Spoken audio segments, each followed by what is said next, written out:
भाई महिंद्रा की बोलेरो और स्कॉर्पियो और आगे चल रही है थार।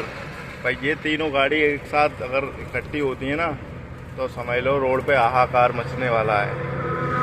तो ये गाड़ियाँ अगर दिखें तो थोड़ी दूरी बनाए रखें। ये तीन गाड़ी ऐसी हैं महिंद्रा की जो आतंक मचा देती हैं, तो इसीलिए इनसे दूरी बनाए रखें। और गाड़ी मैन को याद रखना और चैनल को लाइक करना, सब्सक्राइब करना। And thank you.